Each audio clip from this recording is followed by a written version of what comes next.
Hello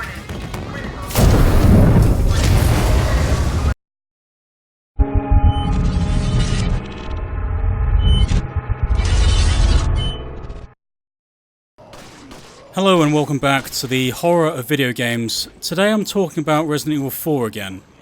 Now I wanted to point out a few problems with this game which I haven't mentioned in previous videos, and I would say one of the other problems, apart from the lacking of atmosphere, the lacking of the oppressiveness, I would say that the number one problem in Resident Evil 4 is the fact that you can't run away.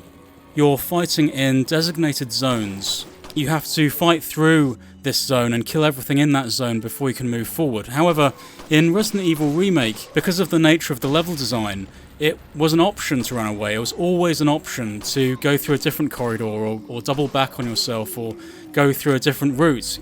This kind of thinking, this kind of option is not available in Resident Evil 4 because it's a linear game. It's just A to B to C, etc. I think if Resident Evil 4 had the level design of Remake, where it was basically, like I said in the previous video, if it was something like based in a prison, there are many different corridors and keys to unlock doors and this kind of thing, then I think the game would have been far more successful.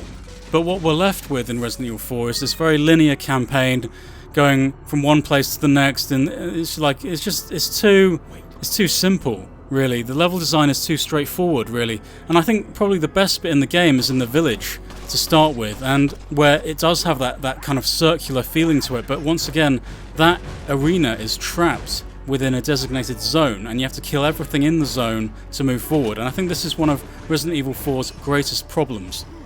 Now, another issue I wanted to point out with this game is the fact that it just gets a little bit too silly. I think there are silly elements within this game, especially with the laser beam section where you're kind of doing somersaults in the air and backflips off the wall, and this is ridiculous. I mean, this is supposed to be a serious game, and then you get this ridiculous section with the laser beams and he's jumping off the walls, and come on. No, I don't think so.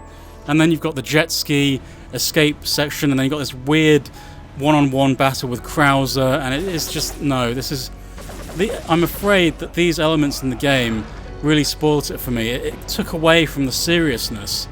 And also I'd say the enemies generally become ridiculous as well, with these kind of blind enemies with these extendable claws, and you decapitate the enemies and then another monster comes out of their head, and it's with the tentacles and things, and it's just, no, this is not good enough, really. And I really wish if they were going to go with the linear idea with the village type gameplay, why couldn't the whole game, if they were going to go with that kind of arena based idea, why couldn't they have just made the whole game like the village? Just play the entire game like that would have been very, very effective. Or indeed make the entire game just a massive village and you've got to fight through the village. That could have worked as well, along with the prison idea which I suggested.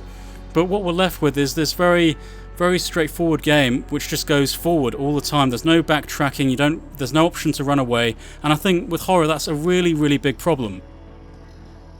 Okay, so that's the end of the video. Hope you enjoyed it. Don't forget to comment, rate and subscribe. You can tweet me at the Horror of VG. I'll see you next time.